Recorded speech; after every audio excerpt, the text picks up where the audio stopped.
पहला क्वेश्चन है, निम्नांकित व्यंजकों में A square plus 2ab plus B square प्रकार के व्यंजक को छाटिए। जिसमें पहला है ए स्क्वायर प्लस 10a प्लस 16। ठीक है, अब हमें यहाँ बताना है कि क्या यह A square plus 2ab plus B square के रूप में है। तो देखिए, ए स्क्वायर ज्ञात करने के लिए हम यहाँ लिख सकते हैं ए स्क्वायर बराबर ए स्क्वायर है। इसका मतलब यह हुआ कि ए बराबर ए होगा। ठीक है, अब हम यहाँ बी स्क्वायर ज्ञात करेंगे तो बी स्क्वायर के रूप में हमें क्या दिया गया है, 16 दिया गया है। तो हम इसे 16 को 4 के स्क्वायर के रूप में लिख सकते हैं। ठीक, इसका मतलब यह हुआ कि बी हमारा क्या हो जाएगा, 4 हो जाएगा। बी स्क्वायर बराबर 4 का स्क्वायर है, इसका मतलब बी बराबर 4। अब हमें ए और बी प्राप्त हो गया। तो इसके आधार पर हम अगर 2ab ज्ञात करना चाहें तो यह हमें 2 गुना ए गुना 4 मतलब 8a प्राप्त होगा। तो 2ab हमें 8a के रूप में प्राप्त हो रहा है और प्रश्न में हमें 2ab 10a के रूप में दिया गया है। इसका मतलब यह हुआ कि यह A square plus 2ab plus B square के व्यंजक के रूप में नहीं है। ठीक है, इसी प्रकार दूसरा नंबर प्रश्न है x square minus 5x plus 4। ठीक, अब देखिए यहाँ ए स्क्वायर जो हमारा होगा वह एक्स स्क्वायर के होगा। ठीक, अब इसके आधार पर ए की वैल्यू हमें एक्स के रूप में प्राप्त होगा, ए बराबर हमारा एक्स होगा। अब बी स्क्वायर हमें किस रूप में प्राप्त है, 4 के रूप में प्राप्त है। तो 4 को हम लिख सकते हैं 2 की घात 2। इसका मतलब यह हुआ कि बी हमें 2 के रूप में प्राप्त होगा। ठीक है, अब ए और बी हमें प्राप्त हो गया तो इसके आधार पर अगर हम 2ab ज्ञात करें तो यह हमारा होगा 2 इंटू एक्स इंटू 2 और इसे हल करेंगे तो यह 4x प्राप्त होगा। परंतु प्रश्न में हमें क्या दिया गया है, माइनस 5x दिया गया है। इसका मतलब यह भी A square plus 2ab plus B square के रूप में नहीं है। अब हम अगले क्वेश्चन को देखेंगे। तीसरा नंबर प्रश्न है x square plus 10x plus 25। ठीक है, तो यहाँ ए स्क्वायर हमें प्राप्त है एक्स स्क्वायर के रूप में। इसका मतलब यह हुआ कि ए बराबर एक्स होगा। ठीक है, और बी स्क्वायर हमें 25 के रूप में प्राप्त है। अब हम 25 को किस रूप में लिख सकते हैं, 5 की घात 2 के रूप में लिख सकते हैं। इसका मतलब बी का मान क्या होगा, 5 होगा। तो बी हमें 5 के रूप में प्राप्त हो गया। ए एक्स के रूप में, बी 5 के रूप में प्राप्त हुआ। तो इससे हम 2ab ज्ञात करेंगे तो यह हमें 2 इंटू एक्स इंटू 5 के रूप में प्राप्त होगा और जब इसे हल करेंगे तो 5 दूनी 10x होगा। ठीक है, अब देखिए प्रश्न में भी हमें 10x दिया गया है तो यह A square plus 2ab plus B square के रूप में है। तो यह व्यंजक हमारा सही है। ठीक है, अब हम चौथे नंबर क्वेश्चन को देखेंगे। चौथा नंबर क्वेश्चन है 49m square plus 140 mn plus 100n square. ठीक है, तो यहाँ ए स्क्वायर हमें किस रूप में प्राप्त है, 49m स्क्वायर के रूप में प्राप्त है। तो इसे हम लिख सकते हैं 7m का होल स्क्वायर। ठीक है, यह हमारा ए स्क्वायर हो गया। इसके आधार पर ए का जो मान होगा वह होगा 7m। ठीक है, अब बी स्क्वायर जो हमें प्राप्त है वह 100n स्क्वायर के रूप में प्राप्त है। तो इसे हम लिख सकते हैं 10n का होल स्क्वायर। ठीक है, इस प्रकार बी हमें किस रूप में प्राप्त हुआ, तो बी हमें 10n के रूप में प्राप्त होगा। ठीक, अब देखिए ए हमें 7m के रूप में प्राप्त हुआ है और बी हमें 10n के रूप में प्राप्त हुआ है। तो 2ab का मान क्या होगा, तो यह होगा 2 इंटू ए की जगह पर लिखेंगे 7m इंटू बी के स्थान पर लिखेंगे 10n। अब जब इसे हल करेंगे तो यह 2 सत्ते 14, 14 दहाई 140 mn होगा। ठीक है, अब देखिए 2ab हमारा यहाँ क्या है, तो 2ab हमारा 140 mn है। इसका मतलब यह हुआ कि यह A square plus 2ab plus B square के रूप में है। तो हमें यहाँ दो व्यंजक A square plus 2ab plus B square के रूप में प्राप्त हुए और दो व्यंजक इस रूप में नहीं है। ठीक है, अब हम अगले नंबर क्वेश्चन को करेंगे। दूसरा प्रश्न है निम्नांकित व्यंजकों के गुणनखंड कीजिए, जिसमें पहला है ए स्क्वायर प्लस 2a प्लस 1। ठीक है, अब इन व्यंजकों का गुणनखंड करना है, तो यह व्यंजक A square plus 2ab plus B square के रूप में है। ठीक है, और A square plus 2ab plus B square का मान होता है a प्लस बी का होल स्क्वायर। ठीक है, तो जब इसे हम हल करेंगे तो ये हमारा ए स्क्वायर है प्लस हम यहाँ पहले b को ज्ञात करेंगे, तो बी स्क्वायर 1 के रूप में है, तो हम इसे 1 की घात 2 लिख सकते हैं। अब देखिए यहाँ हमें ए स्क्वायर और बी स्क्वायर प्राप्त हो गया, जिससे हमें a की वैल्यू a और b की वैल्यू 1 प्राप्त हुआ है, तो इसे हम 2ab के रूप में लिखने के लिए लिख सकते हैं 2 इंटू a इंटू 1। ठीक, यह हमारा a है और यह हमारा b है। अब यह a square plus 2ab plus B square के रूप में प्राप्त हुआ है, तो इसे हम लिख सकते हैं a प्लस 1 के होल घात 2। ठीक, a प्लस 1 का होल स्क्वायर। ठीक है, इसे हल करने का एक दूसरा भी विधि है, जैसे जिसे हम समूह विधि कहते हैं। प्रश्न है ए स्क्वायर प्लस 2a प्लस 1। ठीक है, तो यहाँ हम यह जो 2a है, जो बीच में 2ab होता है, इसके दो भाग करने होते हैं। ठीक है, तो a स्क्वायर प्लस अब 2ab तो दो भाग करना है, इसका मतलब 2 से भाग करना है, 2 से भाग करेंगे तो हमें a के रूप में प्राप्त होगा, तो इसे हम लिख सकते हैं a प्लस 1। ठीक है, अब देखिए यहाँ a स्क्वायर है और यहाँ a है, तो हम इन दोनों में से एक a कॉमन ले लेंगे, तो यहाँ a बचेगा प्लस यहाँ a कॉमन ले लिए हैं तो यह 1 बचेगा, जिससे इन दोनों को गुना करने पर यहाँ 1 हो जाएगा। प्लस अब देखिए इन दोनों में कोई भी कॉमन नहीं है, तो हम यहाँ 1 कॉमन लेंगे, जिससे हमें a प्लस 1 के रूप में प्राप्त होगा। अब देखिए यहाँ a प्लस 1 और यहाँ भी a प्लस 1 गुना के रूप में है, तो हम इन दोनों को कॉमन ले लेंगे, तो यह हो जाएगा a प्लस 1 और यहाँ बचेगा a प्लस 1।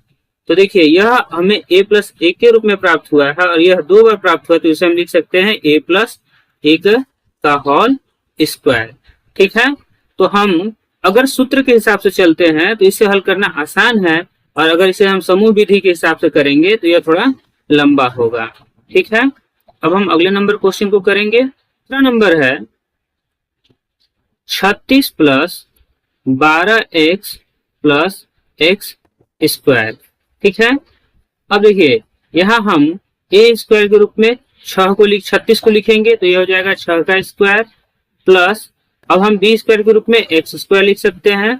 ठीक है, अब हमारा a हो गया 6 और b हो गया x, तो इसे लिख सकते हैं 2 इंटू 6 इंटू x 2ab। अब देखिए हल करेंगे तो 2 छक्का 12x के रूप में प्राप्त होगा। अब यह a square plus 2ab plus B square के रूप में हो गया, तो इसे लिख सकते हैं 6 प्लस x की घात 2। ठीक है, अगर इसे समूह विधि से हल करना हो तो कैसे कर सकते हैं, तो यह 36 plus 12x plus x square है, तो इसे लिखेंगे 36 प्लस 12 को 2 से भाग करेंगे तो यह 6 होगा, तो 6x प्लस x स्क्वायर। अब देखिए यहाँ 36 है और यह 6x है, तो इसमें से हम 6 कॉमन ले लेंगे, तो यह हो जाएगा 6 प्लस x प्लस यहाँ से हम x कॉमन लेंगे, तो यह हो जाएगा 6 प्लस x। ठीक है, अब यह 6 प्लस x दोनों में है, तो यह कॉमन हो गया और यह बचा 6 प्लस x। अब यह 2 बार है, तो इसे हम लिख सकते हैं 6 प्लस x की घात 2। ठीक है, तो इस प्रकार हमारा आंसर प्राप्त हो गया। अब हम क्वेश्चन नंबर 3 को करेंगे। तीसरा प्रश्न है 4c square plus 4c plus 1। ठीक है, अब इसे हम a स्क्वायर के रूप में लिखना हो तो इसे लिख सकते हैं 2c का होल स्क्वायर प्लस यह हमें b स्क्वायर के रूप में लिखना है तो इसे लिख सकते हैं 1 का स्क्वायर। अब देखिए ये हमें 2c और b हमें 1 के रूप में प्राप्त हुआ, तो इसे लिख सकते हैं 2 इंटू 2c इंटू 1।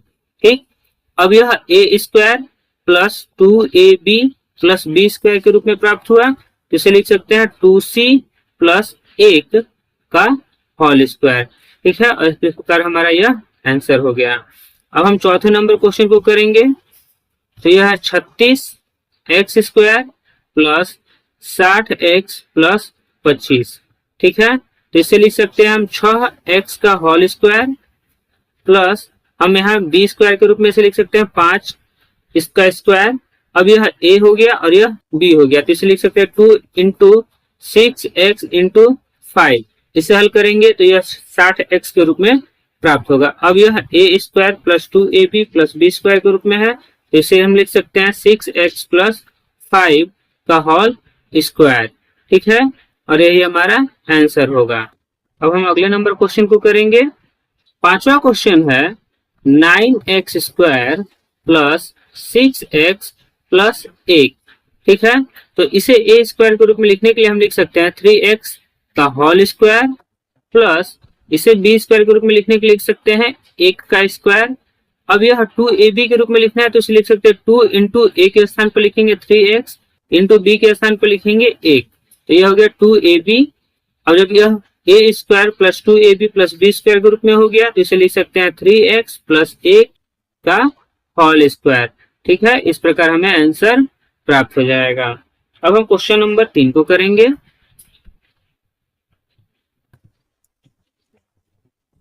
तीसरा प्रश्न है x square plus x plus 1/4 का गुणनखंड कीजिए। ठीक है, अब देखिए यह भी a square plus 2ab plus b square के रूप में लिखा जा सकता है, तो हम इसे एक्स स्क्वायर मतलब यह a का स्क्वायर हो गया प्लस अब यहाँ हमें b ज्ञात करने के लिए इसे हम लिख सकते हैं 1/2 का होल स्क्वायर। ठीक है, इस प्रकार यह a है और यह b है, तो इसे लिख सकते हैं 2 इंटू a इंटू b के स्थान पर हम लिखेंगे 1/2। अब यह 2 से 2 कट जाएगा तो हमें क्या प्राप्त होगा, x प्राप्त होगा, तो यह a square plus 2ab plus b square के रूप में प्राप्त हो गया। यहाँ a हमारा x है तो हम इसे लिख सकते हैं x प्लस b हमारा 1/2 है, इसे लिख सकते हैं 1/2 और इसका होल स्क्वायर, तो a प्लस b का होल स्क्वायर के रूप में प्राप्त हो गया और यही हमारा आंसर होगा।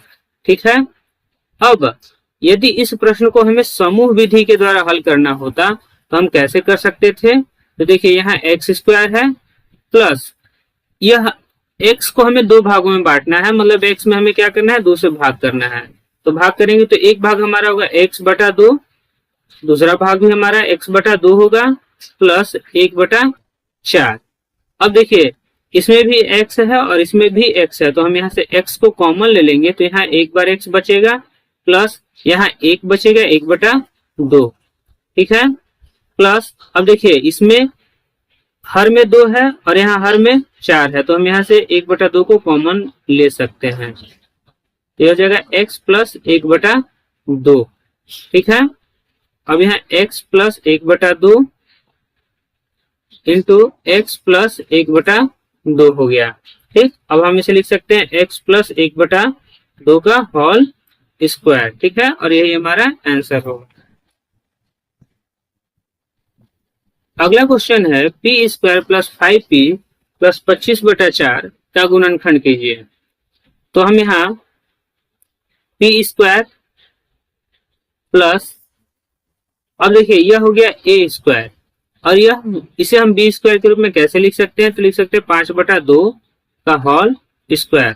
अब यह a हो गया और यह b हो गया, तो इसे हम 2ab के रूप में लिखेंगे, तो लिखेंगे 2 इंटू p इंटू 5/2।